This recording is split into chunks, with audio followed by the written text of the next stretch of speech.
Hello दोस्तों, कैसे हो आप सभी। आशा करती हूँ आप सभी स्वस्थ होंगे। मैं आप सभी का अपने चैनल हिंदी क्लासेस में बहुत बहुत स्वागत करती हूँ। तो आप सभी को पता भाई हम भक्ति काल कर रहे हैं, ठीक है। और हिंदी साहित्य की थ्योरी क्लासें मैंने आप सभी के लिए चला रखी है। और भाई भक्ति काल में भी हम सगुण काव्य धारा कर रहे हैं, और सगुण धारा में भाई हम कृष्ण भक्ति शाखा करेंगे। राम भक्ति शाखा हमने पिछली क्लास में कर लिया था, ठीक है। तो देखते हैं कृष्ण भक्ति शाखा में भागवत विशेषताएं क्या कुछ है। भागवत विशेषताएं देखेंगे। शुद्धाद्वैतवाद व पुष्टि मार्ग किसका है भाई, ये वल्लभाचार्य का।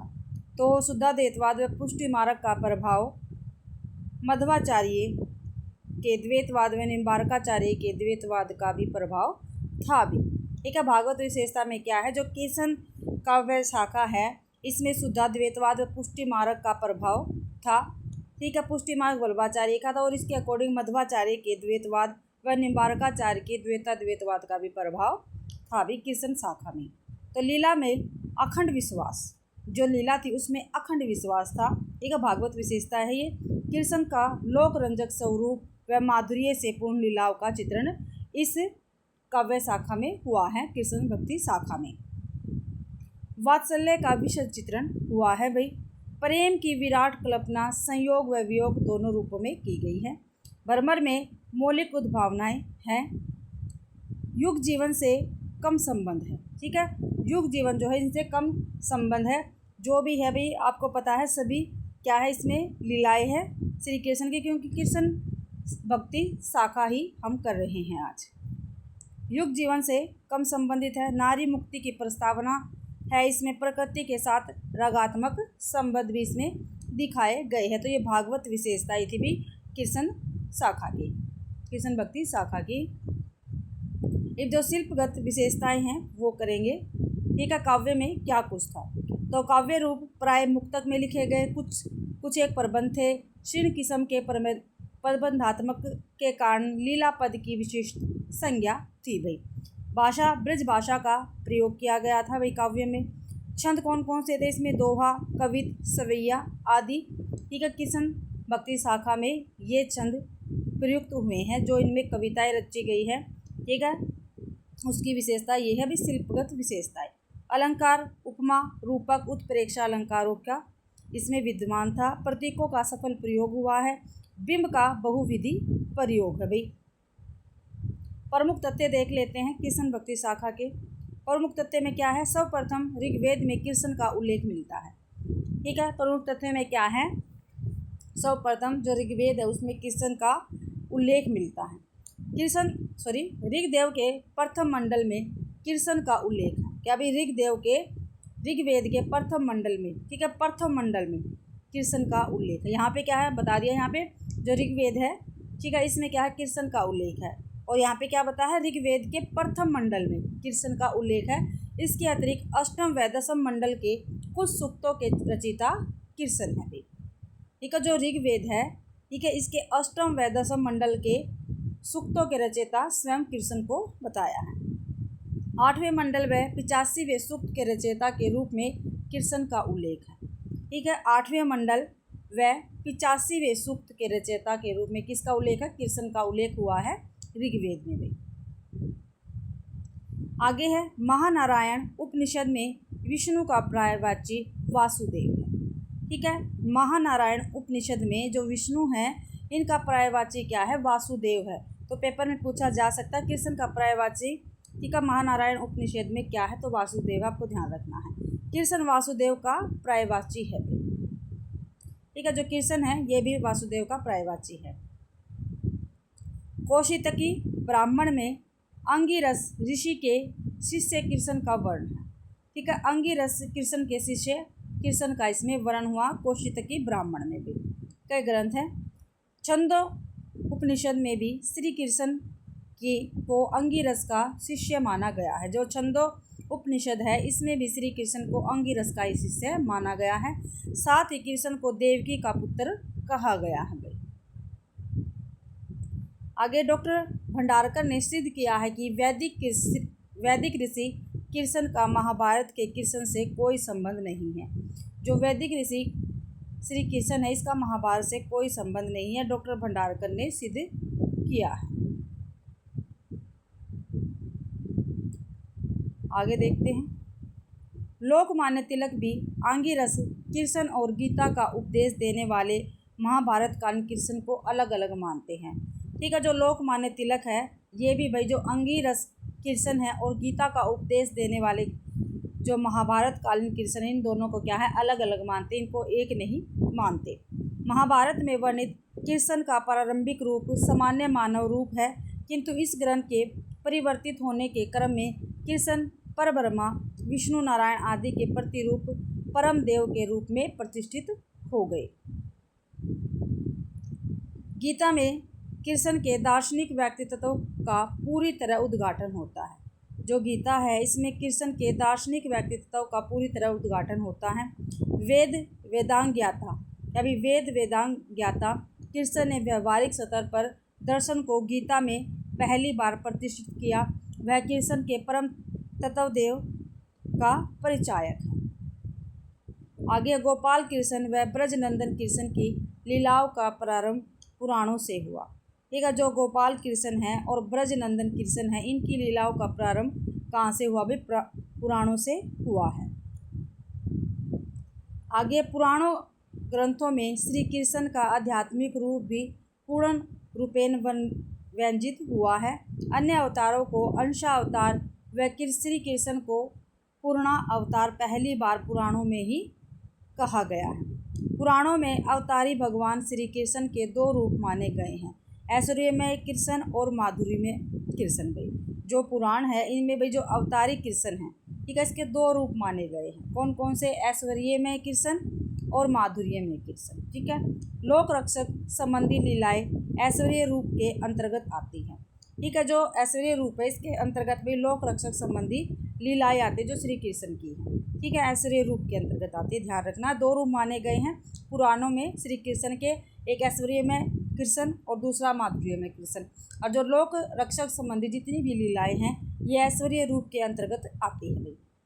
अतः लोक रंजक संबंधी रूप माधुर्य भाव के भीतर है, और जो लोक रंजक संबंधी है भाई ये क्या है? माधुर्य भाव के भीतर है। भाई आपको ध्यान रखना है। आगे है पुराणों में ब्रजवासी लीलाप्राण कृष्ण ही प्रमुख रहे। महाभारत के कृष्ण व द्वारकाधीश कृष्ण नहीं। भाई भागवत पुराण के आधार पर प्रथम संप्रदाय माधव संप्रदाय है, जिसमें द्वैतवाद के सिद्धांत पर कृष्ण की उपासना पर जोर है।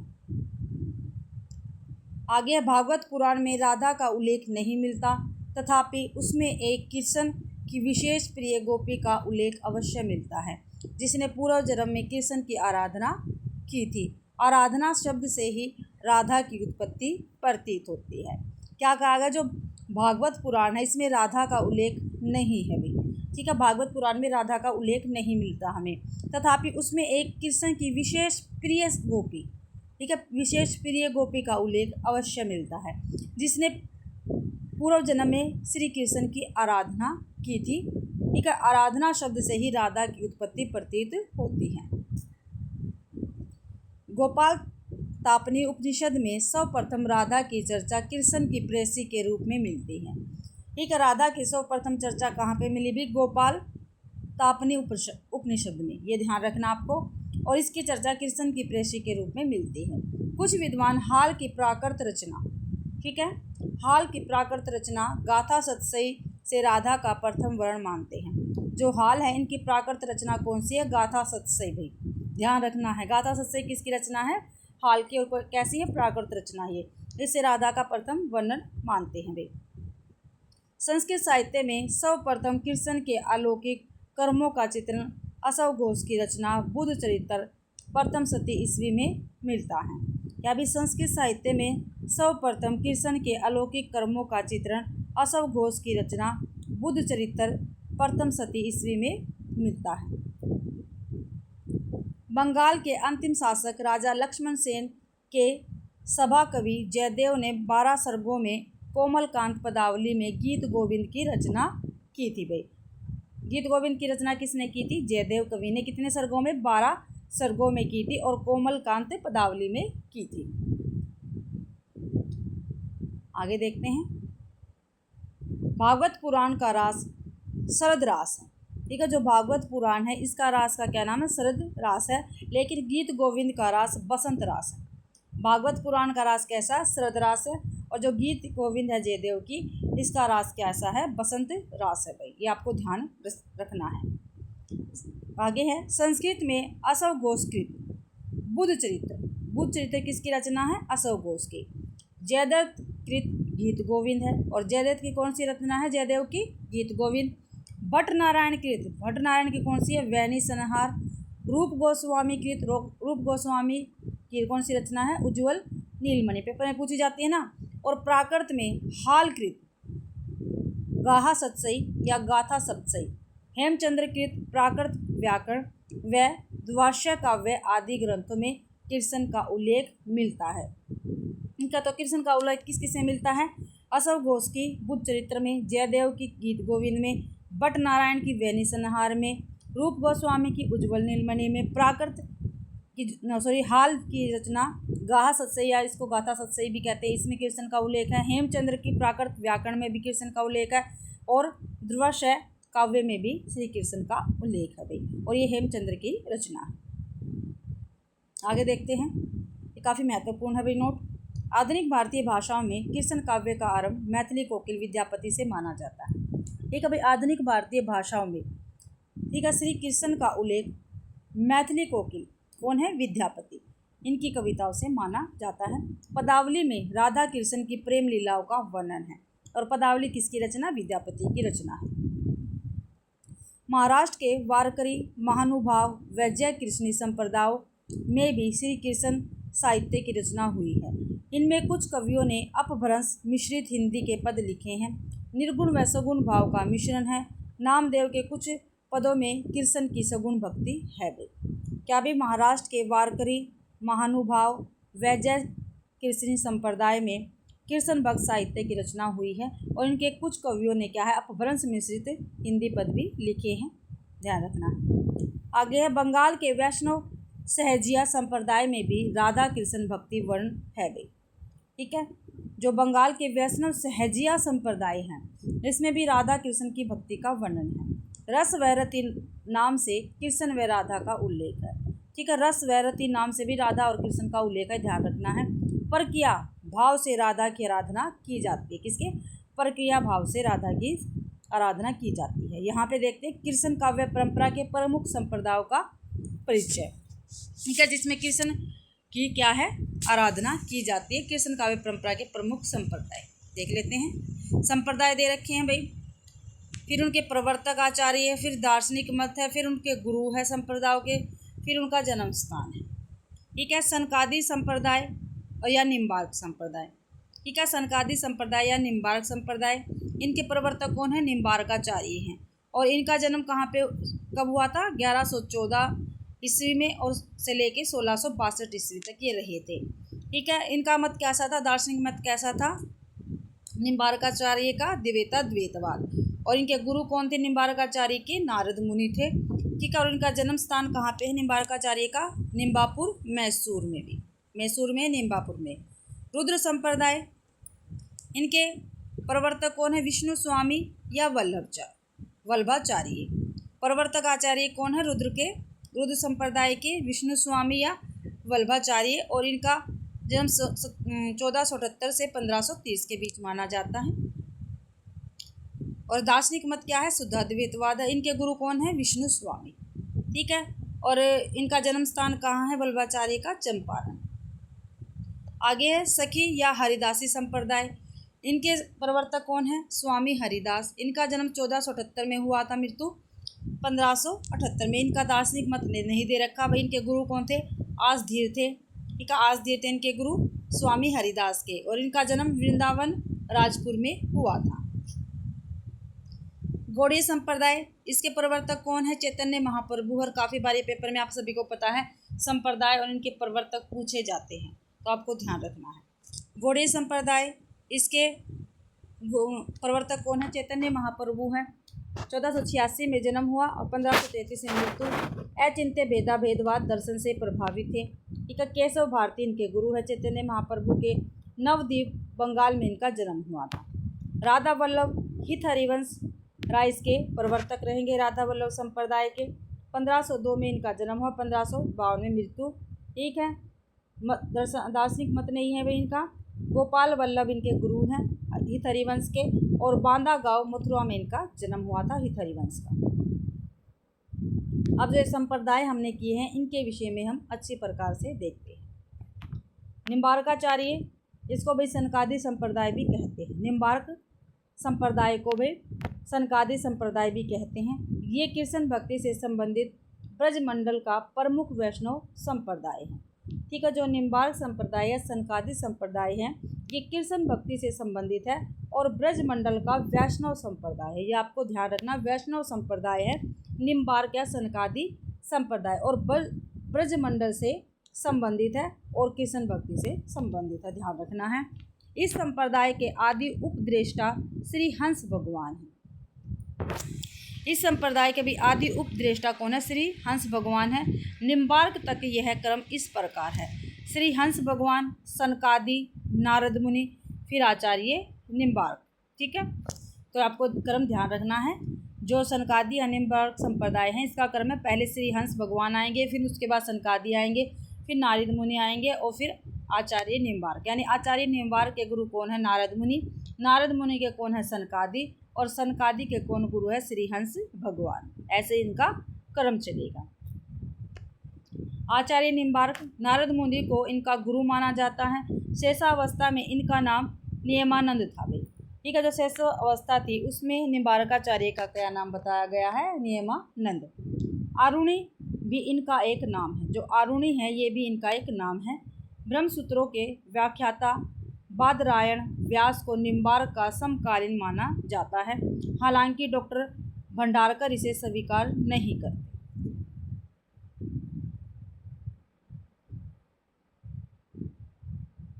आगे देखते हैं। ध्रुव क्षेत्र मथुरा में नियमानंद अपने आश्रम पर एक बार जैन साधु से शास्त्र चर्चा में इतने लीन हो गए कि सूर्यास्त हो गया वह भोजन की बेला न रही। नियमानंद पश्चाताप व वेदना से भर गए, परंतु तभी आश्रम के नीम के वृक्ष के ऊपर सूर्य अपनी किरण फेंकने लगा। जैन साधु को तभी भोजन कराया गया। उसी दिन से नियमानंद का नाम निम्बार्क यानी नीम पर सूर्य के दर्शन करने वाला हो गया। दक्षिण में जन्मे निम्बार्क की कर्म भूमि ब्रजमंडल है। ठीक है, दक्षिण में तो इनका जन्म हुआ था निम्बार्क का, और इनकी कर्म भूमि कौन सी है? ब्रजमंडल है। उन्होंने भगवान सूर्य व कृष्ण के सुदर्शन चक्र का अवतार भी माना जाता है। आता ना पेपर में कई बार, सुदर्शन चक्र का अवतार किसको माना जाता है? तो निम्बार्काचार्य को माना जाता है भाई। ठीक है, और भगवान सूर्य व कृष्ण के सुदर्शन का अत्यंत सुंदर होने के कारण इनका नाम सुदर्शन भी था भाई। ये काफ़ी ज़्यादा सुंदर थे इसलिए इनका नाम सुदर्शन था। निम्बार्क का दार्शनिक सिद्धांत द्वैतवाद है। जो निम्बार्काचार्य है इनका दार्शनिक सिद्धांत कौन सा? द्वैतवाद है, जिसे प्राचीन भेदाभेदवाद का ही नवीन रूप माना जाता है। जिसे भाई प्राचीन भेदाभेद का ही नवीन रूप माना जाता है। आगे है वेदांत पारिजात सौरभ, ब्रह्मसूत्र पर वृत्ति है ये। 10 श्लोकी श्री कृष्ण सत्वराज, मंत्र रहस्य षोडशी और प्रपन्न कल्पवल्ली इनकी रचनाएं हैं। ये निम्बार्काचार्य जी की रचनाएं हैं भाई। ये वेदांत पारिजात सौरभ, ठीक है, ब्रह्मसूत्र पर वृत्ति है। 10 श्लोकी श्री कृष्ण सत्वराज, मंत्र रहस्य षोडशी और प्रपन्न कल्पवल्ली ये सभी रचनाएं निम्बार्काचार्य की है। इनके 4 प्रधान शिष्य हैं। इनके निम्बार्काचार्य के 4 प्रधान शिष्य बताए गए हैं। श्रीनिवासाचार्य सबसे प्रसिद्ध है, और जो इनके शिष्य श्रीनिवासाचार्य वो सबसे प्रसिद्ध है, जिनकी रचना वेदांत कौस्तुभम है। ठीक है, जो श्रीनिवासाचार्य की रचना कौन सी है? वेदांत कौस्तुभ। अन्य 3 श्री ओटुबाचार्य, श्री गौरमुखाचार्य व श्री लक्ष्मण भट्ट। ठीक है, तो ये 4 शिष्य भाई निम्बार्काचार्य के, श्रीनिवास, ओटुम्बाचार्य, गौरमुखाचार्य, लक्ष्मण भट्ट। भक्ति के लिए विष्णु के स्थान पर कृष्ण के सगुण रूप का सर्वप्रथम प्रतिपादन आचार्य निम्बार्का ने ही किया था। ठीक है, अभी भक्ति के लिए भी विष्णु के स्थान पर कृष्ण के सगुण रूप का सर्वप्रथम प्रतिपादन आचार्य निम्बार्काचार्य ने किया था भाई। ठीक है, तो निम्बार्क संप्रदाय में श्री कृष्ण के सगुण गुण की उपासना होते, आपको ध्यान रखना है। निम्बार्क संप्रदाय की सबसे बड़ी गद्दी राजस्थान के सलेमाबाद अजमेर में है। ये भी आपको ध्यान रखना, ये काफ़ी बार पेपर में पूछा जाता है। जो निम्बार्क संप्रदाय है इसकी सबसे बड़ी गद्दी कहाँ पे भाई? राजस्थान के सलेमाबाद अजमेर में है इनकी गद्दी। आगे है, वृंदावन में श्री जी की बड़ी कुंज स्थान पर निम्बार्क संप्रदाय का प्रमुख केंद्र है। ठीक है, वृंदावन में भाई श्री जी की बड़ी कुंज ये स्थान है, यहाँ पे निम्बार्क संप्रदाय का प्रमुख केंद्र है। श्री जी की बड़ी कुंज ये कहाँ पे? वृंदावन में है, और यहाँ पे निम्बार्क संप्रदाय का प्रमुख केंद्र है। गुरु शिष्य परंपरा देख लेते हैं। गुरु और इसके शिष्य केशव काश्मीरी ये गुरु हैं, इसके शिष्य है श्री भट्ट। श्री भट्ट के हरिव्यास देव के परशुराम देव भाई। निम्बार्क संप्रदाय के प्रमुख कवि एवं उनकी रचनाएं। जो निम्बार्क संप्रदाय हैं, ठीक है, इसके प्रमुख जो कवि वो देखते हैं और उनकी रचनाएं हम करेंगे। तो रचनाकार और रचना श्री भट्ट, इनकी रचना है युगल शतक और आदि बानी। युगल शतक और आदि बानी इनकी रचना श्री भट्ट जी की है। हरिव्यास देव, इनकी रचना है महावाणी। क्या नाम है? महावाणी। किसकी रचना है? हरिव्यास देव की है। परशुराम सागर किसकी रचना है? तो परशुराम देव की रचना रहेगी। आगे है, निम्बार्क संप्रदाय में श्री भट्ट को हितुसखी का अवतार माना जाता है। जो निम्बार्क संप्रदाय में श्री भट्ट है, ठीक है, उसको भाई हितुसखी का अवतार माना जाता है। युगल शतक में 100 पद है। जो युगल शतक है श्री भट्ट जी की रचना है, इसमें 100 पद है। कितने हैं? 100 पद है भाई, ध्यान रखना है। अब करेंगे हम वल्लभ संप्रदाय। वल्लभ संप्रदाय के प्रवर्तक कौन है? वल्लभाचार्य। ये सिकंदर लोदी एवं बाबर के समकालीन थे। पेपर में समकालीन भी पूछा जाता है। ठीक है, जो वल्लभाचार्य है ये सिकंदर लोदी और बाबर के क्या थे? समकालीन थे। इनका जन्म संवत 1535 ईस्वी वैशाख कृष्ण 11 को व मृत्यु संवत 1587 आषाढ़ शुक्ल 3 को हुई थी। इनकी पत्नी मधुमंगल, ठीक है, इनकी पत्नी का क्या नाम है? मधुमंगल है।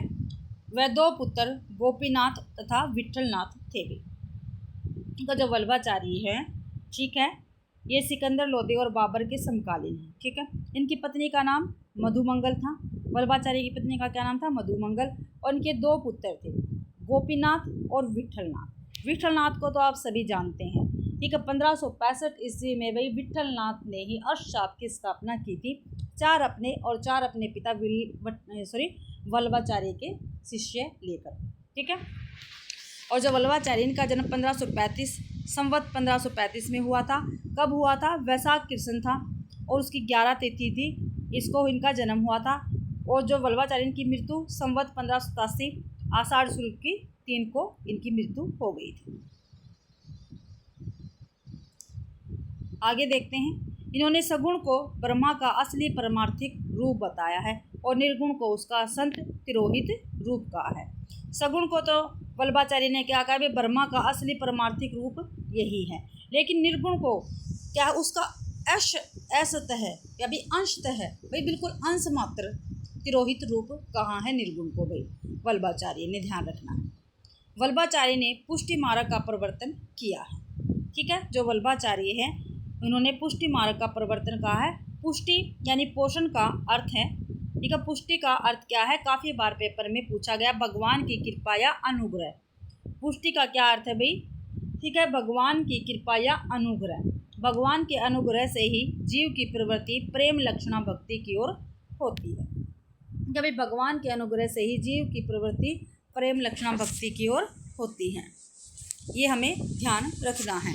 आगे है, और भाई जो ये कृष्ण भक्ति शाखा हम कर रहे हैं, इसकी क्लास क्या है? हम 2-3 प्रोवाइड करवाएंगे आपको, लेकिन अगर मैं एक क्लास में आपको प्रोवाइड करवाऊँगी तो काफ़ी लंबी हो जाएगी, क्योंकि जो राम काव्य धारा की क्लास थी, ठीक है, राम भक्ति शाखा थी, वो भी क्या है 2 घंटे के लगभग हमारी क्लास बनी थी। लेकिन जो कृष्ण भक्ति शाखा है, इसको मैं इतनी लंबी क्लास आपके लिए प्रोवाइड नहीं करवाऊँगी।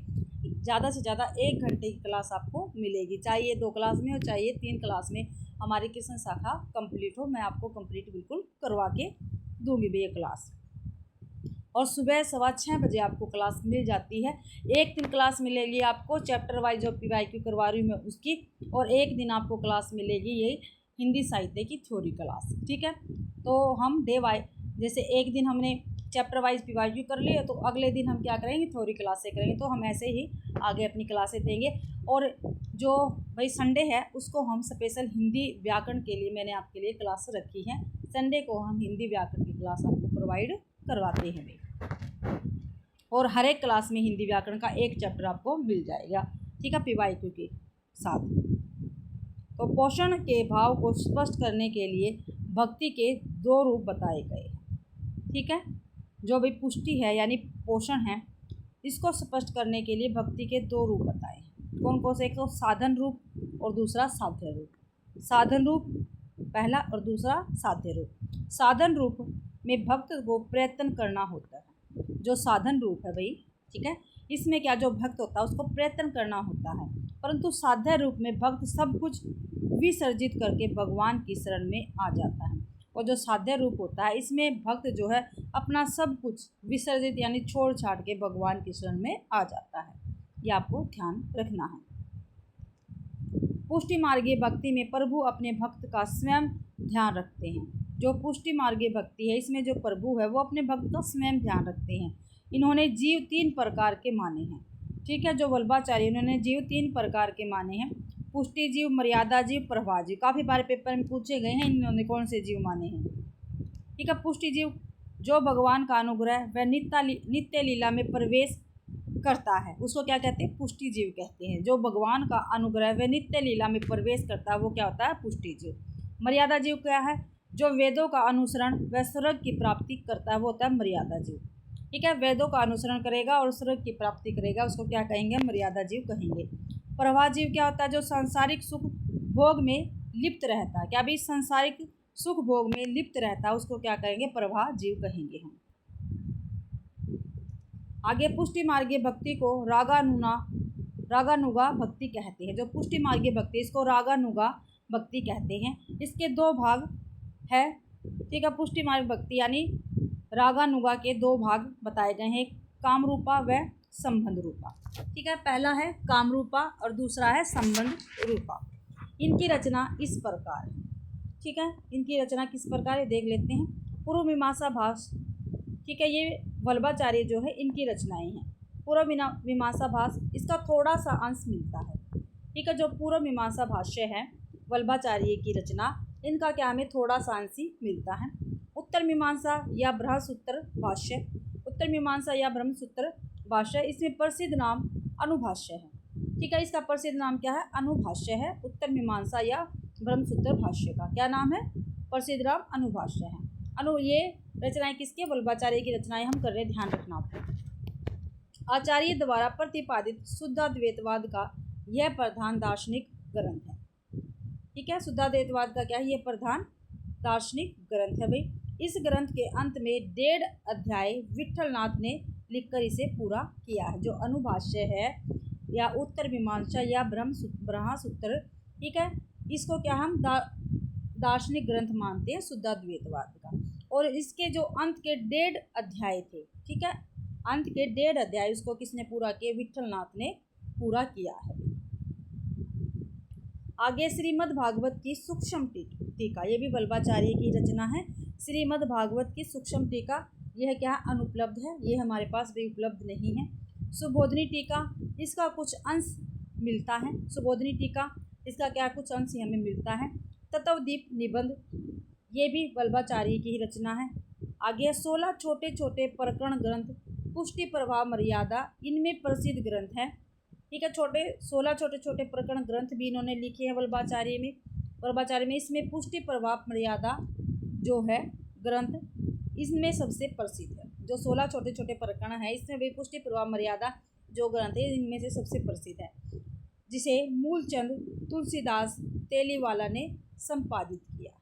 ठीक है, तो जो पुष्टि प्रभाव मर्यादा है इसको भाई किसने संपादित किया है, मूलचंद तुलसीदास तेलीवाला ने संपादित किया है। तो ये सभी वल्लभाचार्य के ग्रंथ थे। पूर्व मीमांसा भाष्य, उत्तर मीमांसा या ब्रह्मसूत्र और इसको भाई अनुभाष्य भी कहा जाता है। इस ग्रंथ को श्रीमद् भागवत की सूक्ष्म टीका, सुबोधनी टीका, तत्वदीप निबंध, 16 छोटे छोटे प्रकरण और इनमें से सबसे प्रसिद्ध कौन सा, पुष्टि प्रवाह मर्यादा। और जो पुष्टि प्रवाह मर्यादा है इसको संपादित किसने किया है, मूलचंद्र तुलसीदास तेलीवाला ने संपादित किया। आगे है वल्लभ ब्रह्मा को माया विरहित कहते हैं। जो वल्लभाचार्य है वो ब्रह्मा को माया विरहित कहते हैं। इसी शुद्ध या अविवृत ब्रह्मा से जगत की सृष्टि हुई है, अतः उनके शुद्धाद्वैतवाद को अविवृत परिमाणवाद भी कहा जाता है। ठीक है, जो शुद्धवाद है वल्लभाचार्य का उसको अविवृत परिमाणवाद भी कहते हैं, भाई आपको ध्यान रखना है। श्रीनाथ जी के मंदिर का निर्माण वल्लभ के शिष्य पूर्णमल खत्री ने गोवर्धन पर्वत पर संवत 1576 में करवाकर पूर्ण किया था। जो श्रीनाथ जी का मंदिर है इसका निर्माण किसने करवाया था, जो वल्लभाचार्य के शिष्य थे पूर्णमल खत्री। इन्होंने गोवर्धन पर्वत पर संवत 1576 में पूर्ण करवाया था इसका निर्माण श्रीनाथ जी के मंदिर का। विठलनाथ ने वल्लभाचार्य यानी अपने पिता के ग्रंथों की टीकाएं लिखी हैं। इसके अतिरिक्त उन्होंने विठल मंडल, भक्ति निर्णय व श्रृंगार रस मंडल की रचना की है। विठलनाथ की रचनाएं कौन कौन सी बताई है, विद्वन मंडल, भक्ति निर्णय भाई, श्रृंगार रस मंडल। और श्रृंगार रस मंडल तो काफ़ी बार पूछी गई है विठलनाथ की। और जो वल्लभाचार्य की रचनाएं हैं इन सभी की टीकाएं भी विठलनाथ ने की है, टीकाएं लिखी हैं इस पर। वल्लभ संप्रदाय में अष्टयाम सेवा का उल्लेख है। जो वल्लभ संप्रदाय है वल्लभाचार्य का, इसमें भाई जो अष्टयाम सेवा है, 8 पहर की सेवा है, उसका उल्लेख है। कौन कौन सी है, मंगलाचरण, श्रृंगार है, गवाल है, राजयोग, उत्थान, भोग, संध्या आरती और शयन। तो ये 8 प्रकार की सेवा है, अष्टयाम सेवा इनको कहा जाता है। मंगलाचरण होता है, उसमें श्रृंगार, गवाल, राजयोग होता है, उत्थान होता है, भोग होता है, सांध्य गीत होता है और शयन होता है। वल्लभाचार्य के 84 तथा विठलनाथ के 252 शिष्य थे वे। ठीक है, वल्लभाचार्य के शिष्य कितने थे, 84, और विठलनाथ के 252 शिष्य थे। आपको ध्यान रखना है, वल्लभाचार्य के 84, विठलनाथ के 252 शिष्य। आगे भी अष्टशाप, इसको देखेंगे हम। वल्लभाचार्य के पुत्र विठलनाथ ने सन 1565 ईस्वी में अष्टशाप की स्थापना की थी।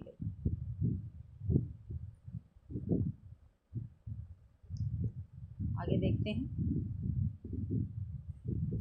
अष्टशाप कवियों में 4 शिष्य वल्लभाचार्य के तथा 4 शिष्य विठलनाथ के थे। ठीक है, जो अष्टशाप कवि थे इसमें 4 शिष्य तो वल्लभाचार्य के थे और 4 शिष्य किसके थे, विठलनाथ के थे। ये 8 भक्त श्रीनाथ जी की नित्य लीला में अंतरंग सखा के रूप में सदैव इनके साथ रहते थे। इनके इसी कारण इन्हें अष्ट सखा भी कहते हैं। जो भाई ये 8 भक्त थे, ठीक है, जो 8 कवि थे, ठीक है, इनको 8 भगत भी कहते हैं। और जो श्रीनाथ जी का मंदिर था उनकी नित्य लीलाओं में अंतरंग सखाओं के रूप में ये सदैव इनके साथ रहते थे, यानी श्रीनाथ मंदिर में ये रहते थे भाई। और इसी कारण इन सभी कवियों को अष्टसखा भी कहा जाता है। गोवर्धन में श्रीनाथ जी की प्रतिष्ठा के बाद ये 8 सखा वहाँ सेवा के लिए प्रस्तुत हो गए। अष्टशाप के कवि पुष्टि मार्गीय सेवा विधि में भी पूर्ण सहयोग देते थे। अष्टसखान की वार्ता पर श्री हरिराय की भाव प्रकाश नामक टिप्पणी में 8 सखाओं के लीलात्मक स्वरूप, लीलासक्त व अविकृत स्वभाव का विस्तार से उल्लेख है। ठीक है, जो अष्टसखा की वार्ता है इस पर श्री हरिराय की भाव प्रकाश, ठीक है, जो भाव प्रकाश किसकी रचना बताई गई है, श्री हरिराय की नामक टिप्पणी में 8 सखाओं की भाई क्या है, लीलात्मक स्वरूप दिखाया गया है, लीला शक्ति है इसमें, वह अविकृत स्वभाव का विस्तार इसमें दिखाया गया है। अष्टशाप के कवियों में काव्य सौष्ठव की दृष्टि से पहला स्थान सूरदास का एवं द्वितीय स्थान नंददास का है। ठीक है, पहला स्थान किसका बताया गया है भाई, सूरदास का, ठीक है, और द्वितीय स्थान किसका है, नंददास का। पद रचना की दृष्टि से परमाहंसदास श्रेष्ठ है। जो पद रचना है इसकी दृष्टि से जो परमानंद दास थे वो सबसे श्रेष्ठ है। और संगीत की दृष्टि से गोविंद स्वामी का महत्व है। व्यवस्था संचालन में कृष्ण दास कुशल थे। तो जितने भी कवि थे इनके अलग अलग ये अपने क्षेत्र में थे भाई। काव्य सौष्ठव, जो काव्य सौष्ठव था इसकी दृष्टि से क्या है, पहला स्थान किसको मिलता है, सूरदास को, और दूसरा स्थान किसको मिला है, नंददास को भी। और पद रचना की दृष्टि से परमानंद दास जो थे वो श्रेष्ठ थे। संगीत की दृष्टि से गोविंद स्वामी श्रेष्ठ थे। व्यवस्था संचालन में कृष्णदास थे, कुशल थे भाई। आगे है अष्टशाप कवियों का विवरण। आपको ध्यान रखना है, काफ़ी बार पेपर में पूछा जाता है, ठीक है। कभी मिलान में पूछ लिया जाता है, कभी ये पूछ लिया जाता है ये कौन से वल्लभाचार्य के शिष्य, कौन से विट्ठलनाथ के किस शिष्य, या इनको क्रम से भी पूछ लिया जाता। तो आपको अच्छी प्रकार से ध्यान रखने, कवि और इनका जन्म वर्ष ईस्वी में है भाई, ठीक है। पहले वल्लभाचार्य के शिष्य हैं, ठीक है। वल्लभाचार्य के शिष्य कौन से, कुंभनदास, सूरदास, परमानंददास और कृष्णदास। ये 4 शिष्य वल्लभाचार्य के थे। जो कुंभनदास है इनका जन्म 1468 में हुआ। सूरदास जी है इनका जन्म 1478 में हुआ। परमानंददास का 1493 में हुआ। कृष्णदास का 1496 में जन्म हुआ। तो ये 4 के 4 किसके हैं, वल्लभाचार्य के शिष्य हैं, कुंभनदास, सूरदास, परमानंददास और कृष्णदास भी। आपको अच्छी प्रकार से याद करने हैं। उसके बाद है विट्ठलनाथ के शिष्य। विट्ठलनाथ के शिष्य कौन से हैं, गोविंद स्वामी, चीत स्वामी, चतुर्बुदास, नंददास, ठीक है। 4 शिष्य किसके हैं, विट्ठलनाथ के हैं। गोविंद स्वामी जो है इनका जन्म 1505 में हुआ था। चीत स्वामी का 1515 में हुआ था। चतुर्बुदास का 1530 में हुआ था। नंददास का 1533 ईस्वी में जन्म हुआ था।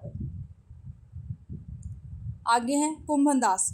अष्टशाप कवियों में कुंभनदास सबसे वरिष्ठ तथा नंददास सबसे कनिष्ठ थे, ठीक है। अष्टशाप कवियों में जो कुंभनदास है सबसे वरिष्ठ थे तथा नंददास सबसे कनिष्ठ थे भाई, ये आपको ध्यान रखना है, ठीक है। नंददास क्या थे, सबसे कनिष्ठ थे, यानी सबसे छोटे थे, और सबसे बड़े कुंभनदास थे। कुंभनदास अकबर के निमंत्रण पर फतेहसिर सिकरी गए थे। उन्होंने अफसोस जाहिर करते हुए लिखा था। ये काफ़ी महत्वपूर्ण पंक्ति है भाई कुंभनदास की, और काफ़ी बार पेपर में पूछी जाती है भाई। अकबर के निमंत्रण पर कहाँ पे गए थे, फतेहपुर सिकरी गए थे कुंभनदास, ठीक है। फिर उन्होंने एक अफसोस करते हुए एक पंक्ति लिखी, कौन सी, संतन को कहाँ सीखरी सो काम, आवत जात पनैया टूटी, बिसर गयो हरि नाम। तो ये कुंभनदास की पंक्ति काफ़ी बार पेपर में पूछी जाती है भाई, ये आपको ध्यान रखना है। सन 1492 ईस्वी में वल्लभाचार्य से दीक्षा ग्रहण की थी, किसने भाई, कुंभनदास ने, ठीक है। सन 1492 ईस्वी में वल्लभाचार्य से दीक्षा ग्रहण की कुंभनदास ने। ये वल्लभाचार्य से आयु में वरिष्ठ थे, ठीक है। वल्लभाचार्य से आयु में क्या थे, ये बड़े थे कुंभनदास। फिर है सूरदास। सूरदास का जन्म वैशाख शुक्ल 5 दिन मंगलवार संवत 1535 विक्रम संवत यानी ईस्वी में 1478 में हुआ था। ये वल्लभाचार्य से 10 दिन छोटे थे, ठीक है। वल्लभाचार्य से कितने, 10 दिन छोटे थे भाई सूरदास, ध्यान रखना है। तमाम विवादों के बीच सन 1478 ईस्वी को ही उनका जन्म स्थिर किया गया। सूर्य के जन्म स्थान के विषय में विद्वानों में मतभेद हैं। रुनकता, गुरुघाट और सेही, ठीक है। कुछ जो विद्वान हैं रुनकता, गौघाट को इनका जन्म स्थान मानते हैं सूरदास के, कुछ सेही जो है इसको इनका जन्म स्थान मानते हैं। श्याम सुंदरदास रुनकता, गौघाट को मानते हैं। रामचंद्र शुक्ल भी रुनकता, गौघाट को मानते हैं सूरदास का जन्म स्थान। हजारी प्रसाद द्विवेदी भी रुनकता, गौघाट को इनका जन्म स्थान मानते हैं सूरदास के। सेही डॉक्टर नगेंद्र मानते हैं भाई सूरदास का जन्म सिही में हुआ था। गणपति चंद्र गुप्त भी सूरदास के जन्म स्थान भाई सिही मानते हैं।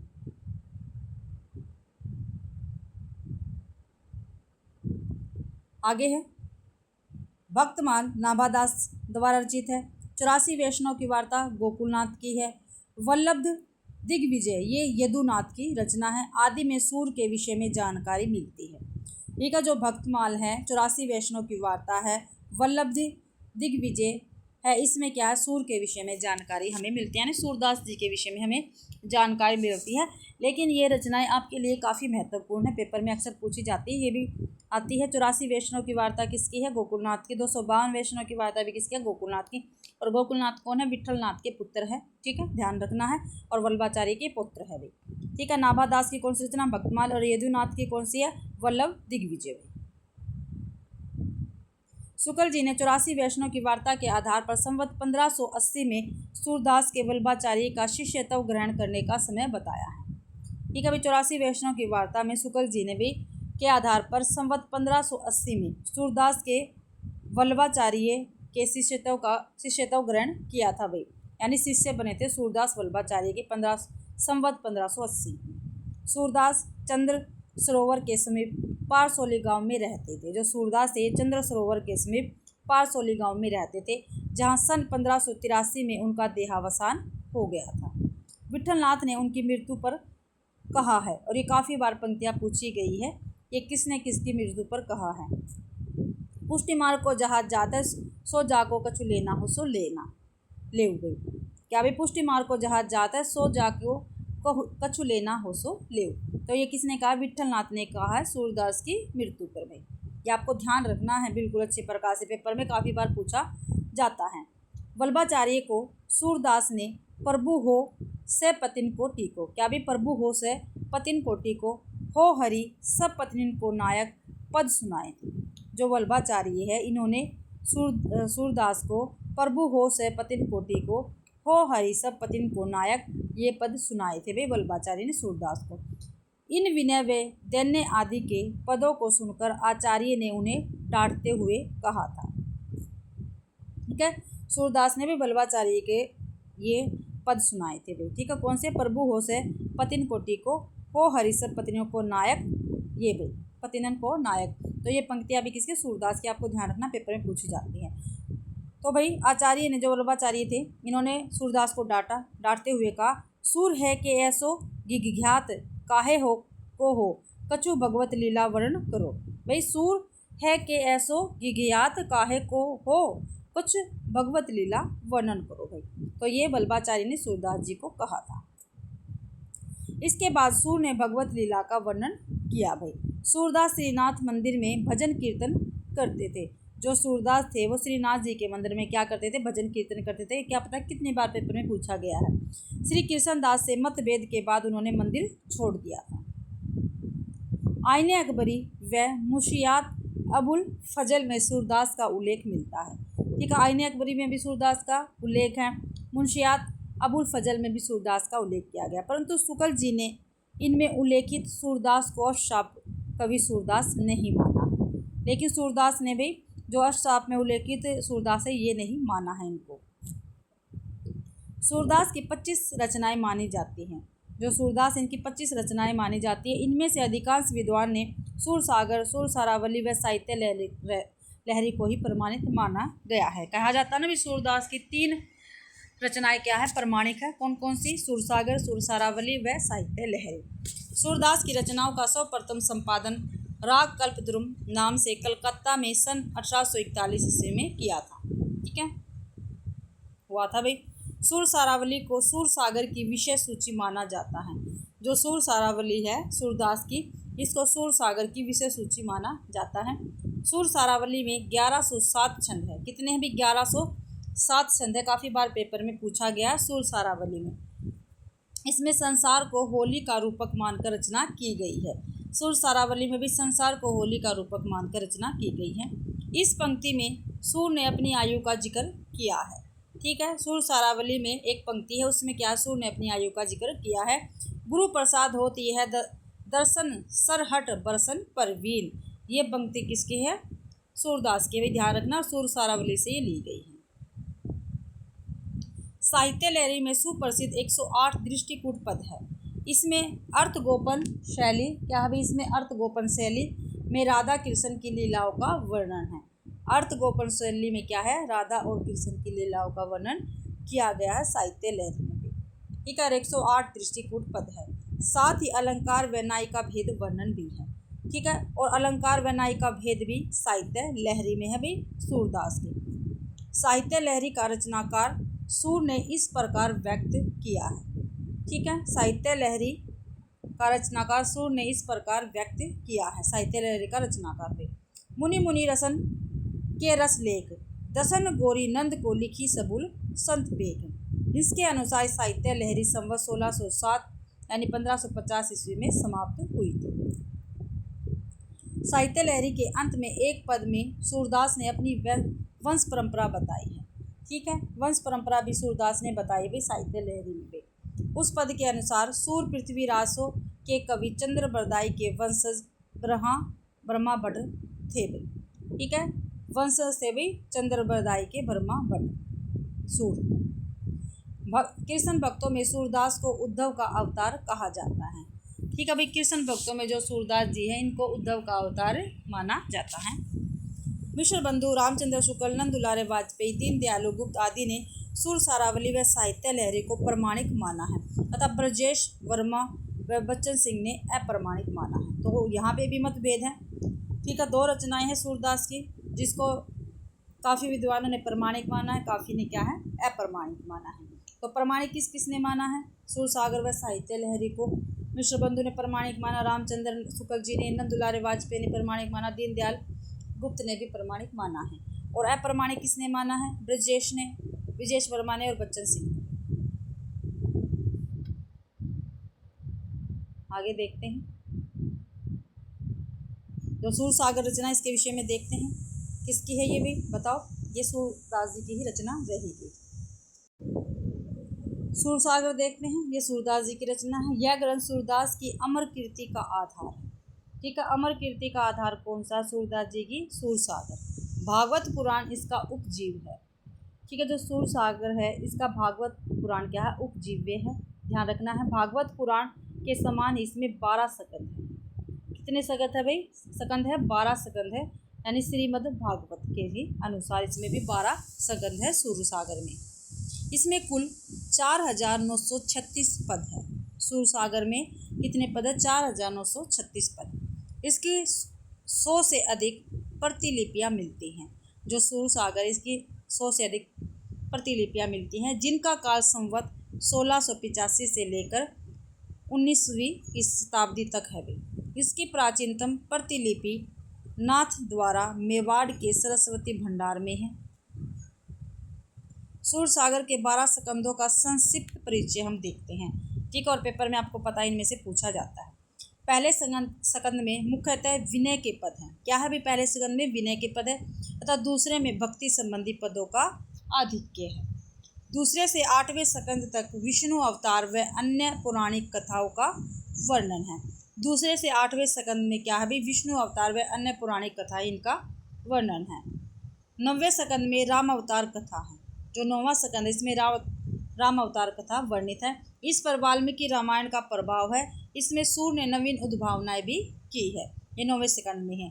10वां स्कंद सूर सागर का सर्वाधिक महत्वपूर्ण विस्तृत भाग है। इसके पूर्वार्ध में 3494 पद है तथा उत्तरार्ध में 138 पद है। पूर्वार्ध में 3494 पद है, उत्तरार्ध में 138 पद है भाई 10वें स्कंद में। और सूर सागर का सर्वाधिक महत्वपूर्ण व विस्तृत भाग है। पूर्वार्ध में श्री कृष्ण के बाल जीवन तथा उत्तरार्ध में द्वारका गमन से लेकर अंत तक का वर्णन है भाई इसमें। 10वें स्कंद में मुख्य 5 विषय है। ठीक है, कृष्ण की बाल लीला, गोचरण, वंशी वादन, रास और भ्रमर गीत भाई। ठीक है, 2 भ्रमर गीत किसमें है? 10वें स्कंद में, आपको ध्यान रखना है। 11वें स्कंद में श्री कृष्ण का उद्धव को बद्रिकाश्रम भेजना तथा नारायण व हंसावतार कथन है इसमें 11वें स्कंद में। 12वें स्कंद में बोधावतार, कल्कि अवतार कथन, राजा परीक्षित व जन्मे जय कथा आती है भाई। ठीक है, 12वें स्कंद में ये है, आपको ध्यान रखना है। आगे सूर सागर में बाल लीला के पद सर्वाधिक है। सूर सागर में दृष्टिकूट पद भी मिलते हैं। सूर वात्सल्य व श्रृंगार के सम्राट है। काफ़ी बार पेपर में पूछा गया ना, सूर क्या? वात्सल्य और श्रृंगार के सम्राट माने जाते हैं। सूर सागर में लंबे अंतराल के बाद कुरुक्षेत्र में राधा कृष्ण का मिलन होता है। ठीक है, सूर सागर में क्या? लंबे अवतार के बाद कुरुक्षेत्र में राधा और कृष्ण का मिलन भी इसमें बताया गया है। यह प्रसंग भागवत व ब्रह्मावर्त में भी मिलता है। हजारी प्रसाद द्विवेदी ने सूर सागर को स्त्री चरित्र का विशाल काव्य कहा है। जो सूर सागर है इसको स्त्री चरित्र का विशाल काव्य किसने कहा? तो हजारी प्रसाद द्विवेदी ने कहा है। विभिन्न विद्वानों ने सूर सागर के काव्य रूप के विषय में अपने मत प्रकट किए हैं। चंद्रबली पांडे ने लीला प्रबंध काव्य या मान प्रबंध काव्य कहा है सूर सागर को। ब्रजेश्वर वर्मा ने कृष्ण चरित्र का महाकाव्य कहा है सूर सागर को। हजारी प्रसाद द्विवेदी ने गीति काव्यात्मक मनोरोगों पर आधारित विशाल महाकाव्य कहा है। मैनेजर पांडे ने साहित्य की शास्त्रीय परंपरा से समृद्ध लोकगीतों की संरचना के अनुसार रचित गीतात्मक महाकाव्य कहा है सूर सागर को भी। सूरदास के 11 पद मुक्तक हैं। जो सूरदास जी है जो इनके गाए हुए पद है वो क्या है, मुक्तक है भाई, मुक्तक में है, परंतु उनमें प्रबंधात्मकता का भी आस्वाद है। इनकी ब्रज भाषा में तत्सम अरबी फारसी व अरबी पूर्वी के शब्द भी हमें मिलते हैं सूरदास की भाषा में। सूरदास का आखिरी पद है खंजन नयन रूप रस माते, क्या भी, खंजन नयन रूप रस माते, अति से चारा चपल अनियारे, पल पिंजरा न समाते।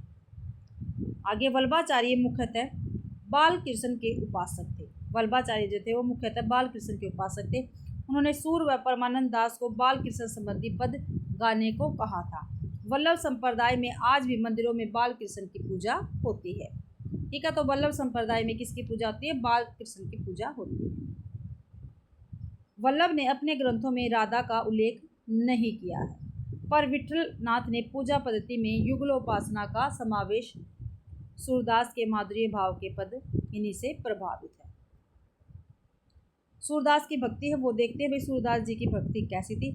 आज हम अपने सूरदास को कंप्लीट कर लेंगे, आगे जो परमानंद दास है साहब के कवि वो अगली क्लास में करेंगे। ठीक है, काफ़ी लंबी क्लास हो जाएगी नहीं तो। सूरदास की भक्ति, भगवान की कृपा प्राप्ति के लिए सूर में अनुग्रह का ही प्राधान्य है, ज्ञान योग कर्म उपासना का नहीं है। ठीक है, भगवान की कृपा की प्राप्ति के लिए भी जो सूरदास है उसमें क्या है, अनुग्रह का ही प्राधान्य है, ज्ञान योग कर्म उपासना का बिल्कुल नहीं है। सूर ने भगवत दास शक्ति के 11 रूपों का वर्णन किया। कितने रूपों का वर्णन किया है, 11 रूपों का वर्णन किया है भगवत शक्ति को।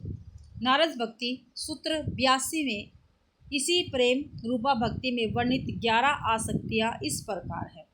गुण महात्म्य शक्ति, रूपा शक्ति पहले भी आ चुका ये, पूजा शक्ति, समरण शक्ति, दास्य शक्ति, साख्य शक्ति, कांता शक्ति, वात्सल्य शक्ति, आत्मनिवेदन शक्ति, अंतमन शक्ति और परम विहार शक्ति।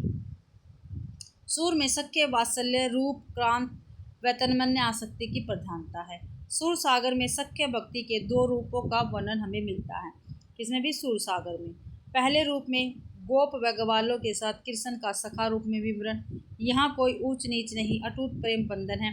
दूसरा रूप है गोपियों का श्री कृष्ण के प्रति प्रेम भाव, इसमें विरह भावना का अद्भुत वर्णन मिलता है। ये सूर सागर के विषय में है। अब है इनकी रचना भ्रमर गीत, इनके विषय में देखते हैं। सूरदास जी की रचना है भ्रमर गीत।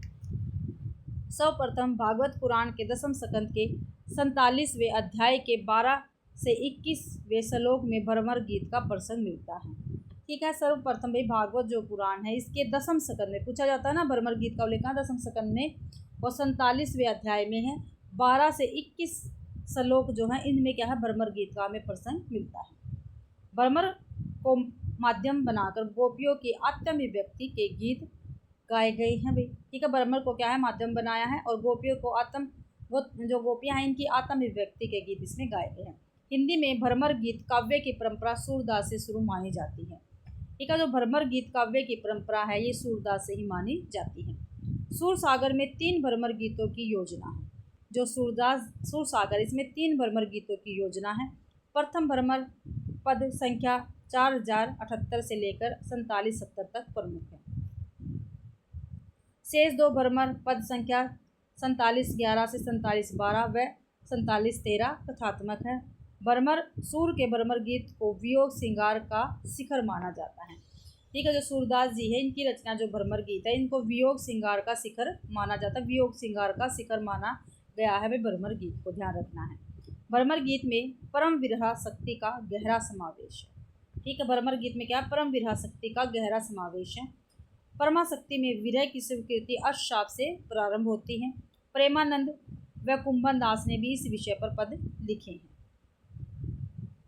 आगे है, सूरदास के भ्रमर गीत की सबसे बड़ी मौलिकता यह है कि इसमें ज्ञान पर प्रेम की और योग पर भक्ति की विजय हुई है। इनका भ्रमर गीत मुक्तक काव्य है। इसमें लोकमानस के विचारों एवं भाव का समावेश है। इसमें गोपी उद्धव संवाद व स्थितियाँ अपेक्षाकृत कम हैं, क्योंकि सूर की गोपियाँ सरल सहज स्वभाव की है। भ्रमर गीत में ठेठ ब्रज भाषा का उपयोग हुआ है। जो भ्रमर गीत इसमें भी ठेठ ब्रज भाषा का उपयोग हुआ है। मैनेजर पांडे ने भ्रमर गीत के 3 रूप बताए हैं। जो मैनेजर पांडे है भाई इन्होंने भ्रमर के 3 रूप बताए हैं। एक तो उद्धव का प्रतीक स्वतंत्र रूप में है और कृष्ण प्रतीक, ये 3 रूप बताए मैनेजर पांडे ने भ्रमर के। उद्धव का प्रतीक है भ्रमर कृष्ण का प्रतीक और स्वतंत्र रूप में इसका स्वतंत्र रूप में भी इसका वर्णन हुआ है। आगे है, भ्रमर गीत में पदों की संख्या कुल 700 है। जो भ्रमर गीत है इसमें पदों की संख्या कितनी है? 700 है, भाई ध्यान रखना है। आगे, सूरदास की बड़ी भारी विशेषता है नवीन प्रसंगोद्भावना करने वाली ऐसी प्रतिभा हम तुलसी में नहीं पाते। ये रामचंद्र शुक्ल जी का कथन है और ये जो जितने भी हम कथन करेंगे काफ़ी महत्वपूर्ण है, किसी ना किसी पेपर में आपके पास जरूर पहुँचे होंगे। क्या भाई, सूर की बड़ी भारी विशेषता है नवीन प्रसंगों की भावना करने वाली ऐसी प्रतिभा हमें तुलसी में नहीं मिलती। तो ये रामचंद्र शुक्ल जी का कथन रहेगा। आचार्यों की छाप लगी हुई 8 वीणाएं श्री कृष्ण की प्रेम लीला कीर्तन करने उठी, जिनमें सबसे ऊंची सुरीली और मधुर झनकार अंधे कबीर सूरदास की वीणा की थी। ये भी रामचंद्र शुक्ल जी का ही कथन है। शुक्ल जी ने इसे उपालम काव्य व ध्वनि काव्य कहा। किसको भी?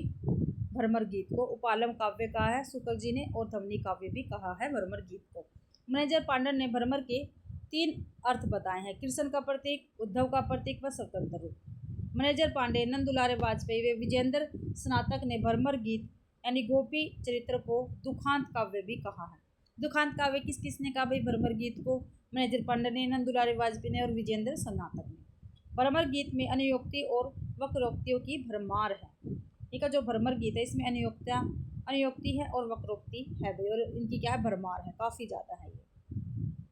आगे, भ्रमर गीत की सुर की प्रवृत्ति परंपरा देख लेते हैं। इसमें भी सूरदास के भ्रमर गीत की रचना 1535 ईस्वी में हुई, किंतु उसके बाद से 20वीं सदी के पूर्वार्ध तक यह परंपरा किसी न किसी रूप में लगातार बनी रही। इस परंपरा में यद्यपि 40 से अधिक कवि सूरदास के उपरांत रचना कर चुके हैं, किंतु नंददास, परमानंदास, हरिओद व रत्नाकर जैसे कवि इसमें सर्वाधिक महत्वपूर्ण हैं। आगे है, सूर के तुरंत बाद नंददास ने भंवर गीत की रचना की। ठीक है भाई, सूर के तुरंत बाद, ठीक है, किसने रचना की? भंवर गीत की नंददास ने। तो नंददास की रचना क्या नाम है? भंवर गीत, और सूरदास की भ्रमर गीत। नंददास का भंवर गीत प्रबंधात्मक है। इस रचना में भक्ति और दर्शन आपस में इस प्रकार घुल मिल गए हैं कि गोपियों में भक्तों की भावुकता व दार्शनिकों की तार्किकता एक साथ दिखती है। नंद के उद्धव सूर के उद्धव की तरह गोपियों के तर्कों को चुपचाप नहीं सहते, वरन पूरा शास्त्रार्थ विवाद करते हैं। इस रचना में भी प्रश्नोत्तर की नाटकीय शैली का प्रयोग किया गया है। उदाहरण स्वरूप उद्धव कहते हैं, सुनो ब्रजनागरी, जवाब में गोपियाँ कहती है, सखा सुन श्याम के। नंददास के बाद परमानंद दास ने भ्रमर गीत की रचना की है। ठीक है, फिर नंददास के बाद भाई परमानंद दास जो थे, इन्होंने भ्रमर गीत की रचना की। यह अति संक्षिप्त आकार की रचना है भ्रमर गीत। इसकी विशेषता इसकी सरसता और परमानंद दास सूर की तरह अति भावुक थे। इनकी गोपियाँ तर्क अधिक नहीं करती, भावुक कथनों का अधिक प्रयोग करती है। भक्ति काल में भ्रमर गीत की रचना तुलसी ने भी की भाई। कवितावली में तो केवल 3 छंदों में यह प्रयास किया गया है, हालांकि कृष्ण गीतावली में यह कुछ विस्तार के साथ। तुलसी का मर्यादावाद यहाँ भी विद्यमान है। तुलसी की गोपियाँ उद्धव के प्रश्नों का उत्तर पूरी शालीनता, संयम व मर्यादा के साथ देती है। इसके बाद रीतिकाल में देव, आलम, रसखान आदि कवियों ने किसी न किसी रूप में भ्रमर गीत की रचना की है। रसखान की रचना मात्र 7 छंदों में है, जबकि आलम ने अपनी रचना आलम केली में 24 छंद इस विषय पर लिखे हैं, भ्रमर गीत पर भी। आगे देखते हैं, आधुनिक काल में भी कुछ कवियों ने भ्रमर गीत की रचना की है। रत्नाकर ने उद्धवस्तक की रचना की, जो कुछ मौलिक उद्भावनाओं के कारण प्रसिद्ध है। अभी तक की परंपरा में वियोग का संबंध केवल गोपियों से था, किंतु रत्नाकर ने यहाँ कृष्ण भी वियोग में है। ठीक है, रत्नाकर के यहाँ भाई जो श्री कृष्ण है वो भी वियोग में है। जब वे यमुना में राधा द्वारा प्रवाहित कमल देखते हैं तो उसे प्राप्त करते ही राधा की स्मृति में बेसुध हो जाते हैं। इस रचना की एक महत्वपूर्ण विशेषता उसकी बिंबात्मकता है। सत्यनारायण कविरत्न की रचना भ्रमर दूत में पहले से चली आ रही भ्रमर परंपरा का खंडन हुआ है। ठीक है, जो पहले से चली आ रही भ्रमर परंपरा उसका खंडन कहाँ पे हुआ है? सत्यनारायण कविरत्न की रचना भ्रमर दूत में भी। ये आपको ध्यान रखना है।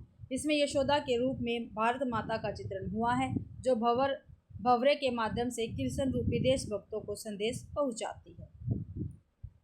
हरियोध ने प्रिय प्रवास में इस विषय को वर्णित किया है। यहाँ भी कुछ मौलिक उद्भावना आई है। यहाँ कृष्ण अति भावुक है और राधा के व्यक्तित्व के वियोग में जलने की अपेक्षा समाज सेवा का विकल्प चुना। राधा कहती है, प्यारे जीवे जग हित करे, गहे जाहे न आवे। मैत्री शरण गुप्त ने द्वापर नामक रचना में इस प्रसंग को उठाया है। गुप्त के यहाँ गोपियाँ स्पष्टवादी है, किंतु साथ में विनयशील भी है। वे स्पष्ट कहती है कि उद्धव के ज्ञान योग से तो हमारा वियोग योग ही भला है। आगे भी सूर के विषय में विद्वानों के कथन काफ़ी महत्वपूर्ण कथन है, ठीक है, और ये पेपर में अक्सर पूछे जाते हैं। बस हम सूरदास जी को ही करेंगे, फिर अपनी क्लास को समाप्त करेंगे। सूरदास की कविता में हम विश्वव्यापी राग सुनते हैं। वह राग मनुष्य के हृदय का सूक्ष्म उद्गार है। किसका कथन है? राम कुमार वर्मा का है। भ्रमर गीत सूर साहित्य का मुकुटमणि है। अभी जो भ्रमर गीत है इस सूर साहित्य का मुकुटमणि है। यदि वात्सल्य और श्रृंगार के पदों को निकाल भी दिया जाए तो हिंदी साहित्य में सूर का नाम अमर रखने के लिए भ्रमर गीत ही काफ़ी है। तो आचार्य रामचंद्र शुक्ल जी का कथन रहेगा। आगे, वात्सल्य और श्रृंगार के क्षेत्रों का जितना अधिक उद्घाटन सूर ने अपनी बंद आंखों से किया उतना किसी और ने नहीं। इन क्षेत्रों का वे कोना कोना झाँक आए हैं। तो किसका कथन है? आचार्य रामचंद्र शुक्ल जी का ये कथन रहेगा। आगे, सूरदास की रचना में संस्कृत की कोमल कांत पदावली व अनुप्रासों की वह छटा नहीं जो तुलसी की रचना में दिखाई पड़ती है। ये भी रामचंद्र शुक्ल जी का ही कथन है। जिस प्रकार रामचरित का गान करने वाले भक्त कवियों में गोस्वामी तुलसीदास का स्थान सर्वश्रेष्ठ है, उसी प्रकार कृष्ण चरित्र गाने वाले भक्त कवियों में महात्मा सूरदास का। वास्तव में ये हिंदी काव्य गगन के सूर्य और चंद्र है। तो हिंदी काव्य गगन के सूर्य और चंद्रदेव, ये कथन किसने कहा? आचार्य रामचंद्र शुक्ल जी ने कहा है। पूछा भी जा सकता है, ठीक है। तुलसीदास और सूरदास को हिंदी काव्य के गगन में सूर्य और चंद्रदेव किसने कहा? तो रामचंद्र शुक्ल जी ने कहा है। आगे, यदि प्रबंध काव्य एक विस्तृत वनस्थली है तो मुक्तक चुना हुआ गुलदस्ता, ये भी आचार्य रामचंद्र शुक्ल जी ने कहा है। सूर ही वात्सल्य है, वात्सल्य ही सूर है, ये भी रामचंद्र शुक्ल जी ने कहा। भी कथन काफ़ी महत्वपूर्ण है, प्लीज़ आप इसको ध्यान रखना। और इसकी PDF आपको मेरे टेलीग्राम चैनल पर मिल जाएगी, आप उसको ज्वाइन कर सकते हैं।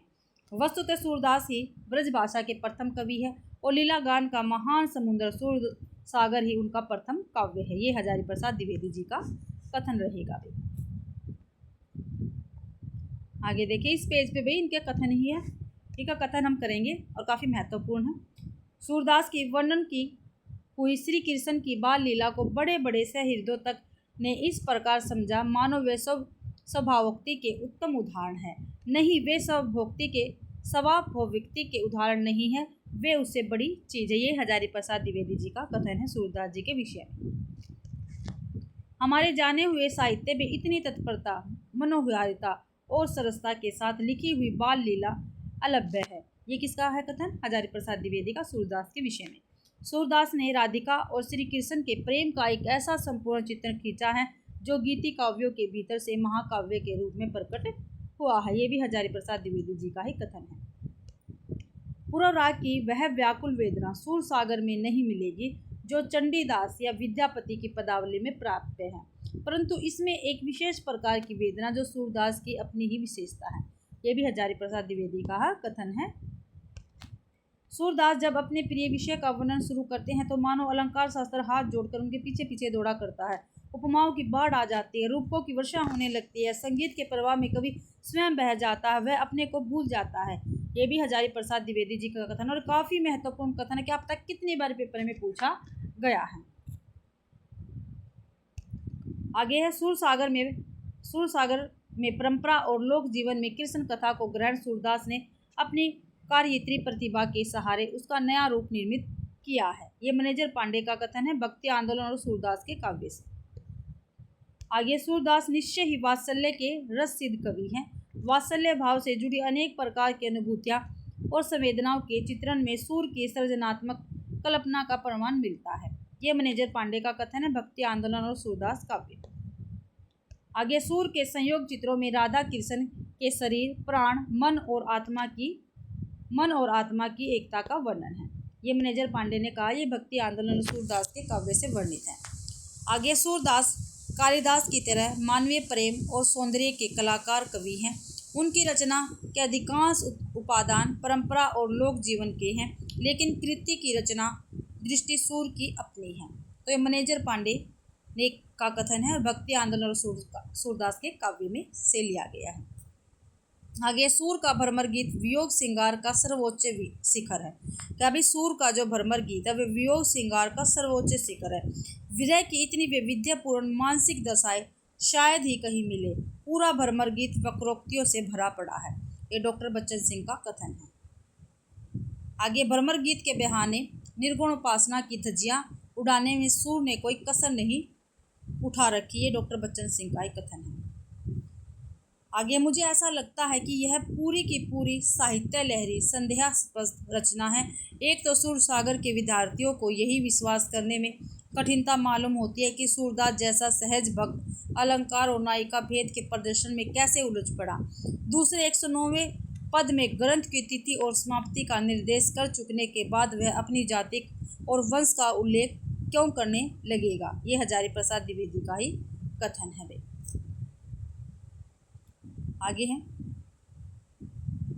जब सूरदास वल्लभाचार्य से मिले, सूरदास को देखकर उन्होंने भक्त भजन करने का आदेश दिया। आज्ञा पाकर सूरदास जी ने 2 भजन गाए, प्रभु हो सब पत्निन को टीको और हो हरि सब पत्निन को नायक। महाप्रभु ने 2 ही भजन सुने और फिर डांट कर कहा, सूर हवे के ऐसो गिगियात काहे को हो, कछु भगवत लीला वर्णन करो। किंतु सूरदास को भगवत लीला का कुछ ज्ञान नहीं था। तब श्री महाप्रभु जी ने पहले तो सूरदास को नाम सुनाया, पीछे समर्पण करवाया और फिर भागवत दशम स्कंद की अनुक्रमणिका कही और तब सूरदास जी ने भगवत लीला वर्णन किया। तो हजारी प्रसाद द्विवेदी का कथन है। आगे है, काव्य गुणों की इस विशाल वनस्थली में एक अपना सहज सौंदर्य है। वह उस रमणीय उद्यान के समान नहीं जिसका सौंदर्य पद पद पर माली के कर्तव्य की याद दिलाया करता, बल्कि उस अकृत्रिम वन भूमि की भांति है जिसका रचयिता रचना में ही घुल मिल गया है। ये हजारी प्रसाद द्विवेदी जी का कथन है भाई सूरदास जी के विषय में। ठीक है, तो यहाँ पे आज अपनी क्लास को हम समाप्त करेंगे। सूरदास क्या है ये हमने कंप्लीट कर लिया। श्राप के कवि हम कर रहे हैं, सूरदास हमने कंप्लीट कर लिया। कल से हम जो कल की क्लास है वहाँ से हम परमानंद दास जी यहाँ से अपनी क्लास कल स्टार्ट करेंगे। तो आशा करती हूँ भाई आप सभी को ये क्लास पसंद आई होगी। अगर आप सभी को क्लास पसंद आती है तो प्लीज़ क्लास को ज़्यादा से ज़्यादा शेयर करें, लाइक करें और कमेंट करना बिल्कुल भी ना भूलें भाई। और चैनल को भी सब्सक्राइब जरूर करें और टेलीग्राम चैनल को भी आप ज्वाइन करना ना भूलें, क्योंकि क्लास की PDF आपको टेलीग्राम चैनल पर ही मिलती है। आप सभी का मेरी क्लास देखने के लिए बहुत बहुत धन्यवाद।